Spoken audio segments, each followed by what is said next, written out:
Assalamualaikum warahmatullahi wabarakatuh. Teman-temanku seiman yang dimuliakan Allah, semoga kita selalu dalam keadaan sehat walafiat. Amin ya rabbal alamin. Nama aslinya adalah Ammar bin Hisham bin Mughirah. Asalnya dari suku Maksum. Awal mula dia disebut sebagai biang kebodohan atau Abu Jahal. Merujuk pada beberapa riwayat sebelum masyhur dengan gelar Abu Jahal, sebutannya adalah Abdul Hakam, yang bermakna sosok bijaksana. Di antara riwayat tentangnya yang sering dikutip di Sirah Nabawiyah sebagai berikut. Nabi Muhammad SAW memiliki kebiasaan untuk mengadakan majelis pada malam hari di rumahnya atau rumah salah seorang sahabat. Suatu malam Rasulullah SAW sedang membaca Al-Quran di rumah beliau. Diam-diam, Ammar bin Hisham datang mendekati rumah tersebut untuk mendengarkan apa-apa yang dibaca Nabi Muhammad SAW. Dia tahan melakukan perbuatan itu sampai menjelang subuh. Ternyata hal yang sama juga dilakukan dua sahabat karibnya, yakni Abu Sufyan dan Al-Aunas bin Syuraik. Mereka tentu saja kaget berjumpa satu sama lain di dekat rumah Nabi SAW, yang tak lain adalah musuh bersama. Mereka malu sehingga memutuskan untuk beranjak pergi tanpa mengucapkan sepatah kata pun. Namun kejadian yang sama terjadi 3 malam berturut-turut. Ketiganya merasa masing-masing harus menjelaskan alasannya menguping Rasulullah SAW, yang ketika itu membaca Al-Quran setiap malam di rumahnya. Keesokan paginya, Al-Aunas mendatangi Abu Sufyan di kediamannya. "Wahai Abu Hanzalah," panggilan untuk Abu Sufyan, "katakan kepadaku, bagaimana pendapatmu tentang apa yang telah engkau dengar dari Muhammad?" Tanya dia. "Wahai Abu Salabah," panggilan untuk Al-Aunas, "demi Allah, sesungguhnya aku telah mendengar perkataan yang pernah aku dengar. Setelah aku pahami maksudnya, di samping itu aku telah mendengar perkataan yang aku sendiri belum pernah mendengarnya serta tidak paham maksudnya." Jawab Abu Sufyan, "Maksudnya ada beberapa dari ayat Al-Quran yang dibacakan Nabi SAW yang dipahaminya, tetapi sebagian yang lain kurang dipahaminya.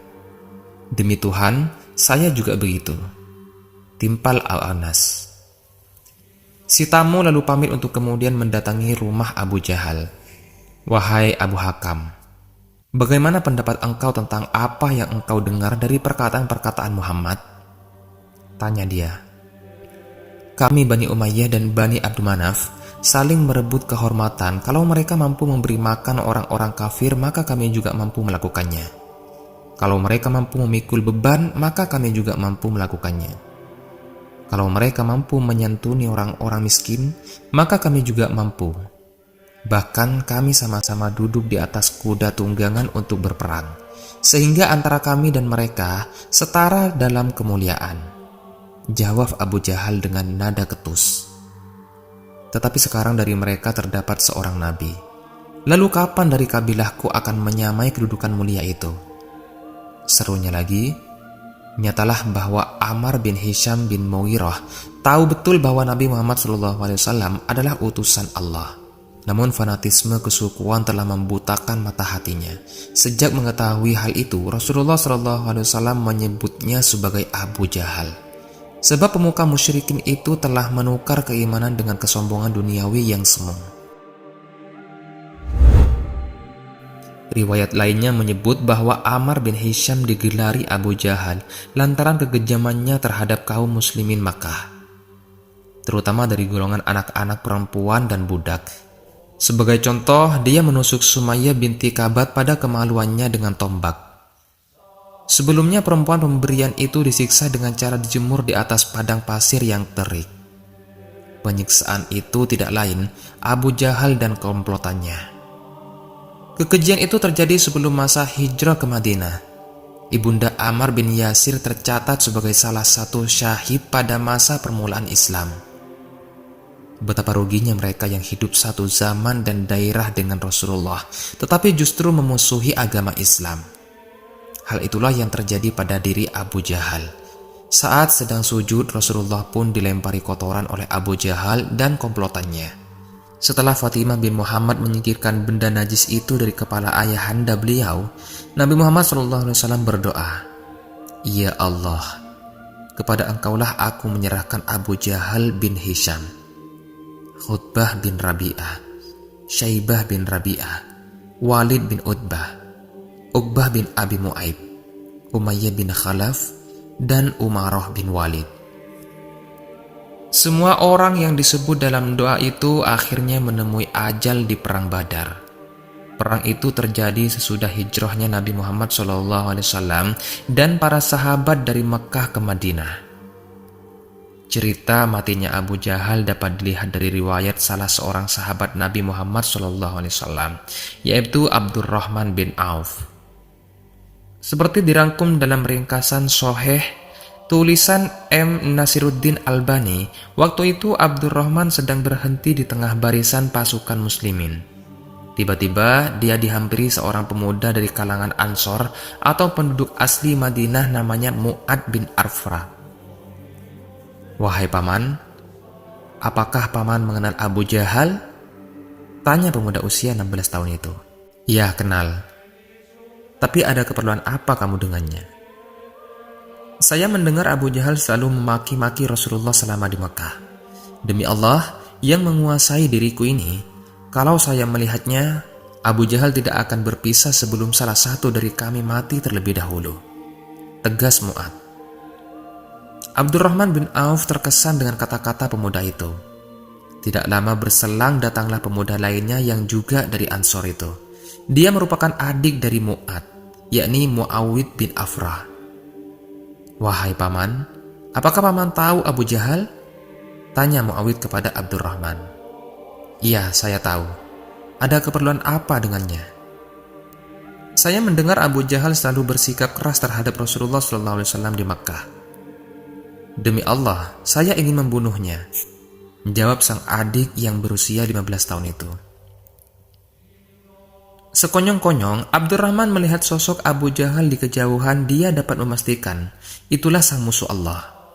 Walaupun Abu Jahal saat itu tampil dengan barutan baju besi di seluruh tubuhnya, kecuali mata dan sebagian wajahnya, itu Abu Jahal, seru Abdurrahman bin Auf sambil menunjuk orang yang dimaksud.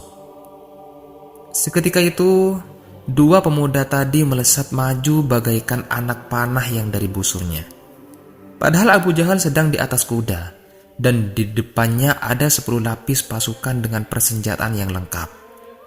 Dengan cekatan, Muawid menerjang pasukan musyrikin itu untuk dapat menebas Abu Jahal sebelum akhirnya gugur. Dia dapat melukai paha Abu Jahal dengan sayatan yang dalam dan parah. Adapun kakaknya Mu'ad bin Afrah juga berhasil menyayat dalam paha Abu Jahal. Namun tebasan pedang Ikiram bin Abu Jahal waktu itu belum masuk Islam nyaris memutuskan tangan kiri Mu'ad. Untuk sementara, dia pun keluar pertempuran. Pemuda itu lalu menginjak sisa tangan kirinya dan membuangnya karena merasa tangan itu mengganggu konsentrasinya mengejar Abu Jahal. Akhirnya, Mu'ad syahid di medan pertempuran, mengikuti adiknya yang lebih dahulu gugur. Bagaimanapun keduanya amat berjasa. Abu Jahal tidak bisa bertahan lama akibat luka parah pada pahanya. Luka yang ditinggalkan kakak beradik yang telah syahid itu. Meskipun di ambang maut, Abu Jahal tetap saja menghina kaum muslimin. Menjelang akhir perang Badar, Abdullah bin Mas'ud berhasil melumpuhkan Abu Jahal dan memenggal kepala pemuka Quraisy itu. Selesai perang Badar, Rasulullah SAW dan para sahabat mendatangi kuburan orang kafir yang meninggal dalam pertempuran tadi. Beliau menyapa 3 orang punggawa orang kafir, yaitu Abu Jahal bin Hisham, Utbah bin Rabi'ah, dan Syaibah bin Rabi'ah. "Hai Abu Jahal bin Hisham, hai Utbah bin Rabi'ah, hai Syaibah bin Rabi'ah. Apakah kalian telah mendapati apa yang telah dijanjikan oleh Tuhan kalian itu benar? kata Rasulullah. Para sahabat terperanjat dengan apa yang dikatakan Rasulullah, termasuk Sayyidina Umar bin Khattab. Wahai Rasulullah, bagaimana engkau mengajak bicara orang-orang yang telah menjadi bangkai? Kata Umar bertanya. Demi zat yang aku berada di tangannya, kalian tidak lebih mendengar pertanyaan perkataanku itu melebihi mereka. Hanya saja mereka tidak bisa menjawab. Tutur Rasulullah SAW. Nah, di sini dapat dipahami bahwa orang-orang yang sudah meninggal akan menyesali amal buruknya selama di dunia. Mereka juga mendengar dan memahami perkataan orang yang masih hidup. Mereka juga bisa mengetahui tingkah laku orang yang masih hidup. Namun sayangnya, mereka tidak bisa berkata apa-apa. Mereka tidak bisa menjawab pertanyaan manusia yang masih hidup. Andai bisa berkata, mereka akan berteriak dan mengingatkan manusia agar beriman kepada Allah dan Rasul-Nya, serta bertakwa kepada Allah Subhanahu wa Ta'ala. Teman-temanku yang dimuliakan Allah, jadi itulah kisah yang sangat menginspirasi bagi kita semua. Semoga video ini bisa bermanfaat untuk kita semua, dan semoga bisa menjadi pembelajaran bagi kita semuanya. Saya pamit undur diri, wabillahi taufiq wal hidayah. Wassalamualaikum warahmatullahi wabarakatuh.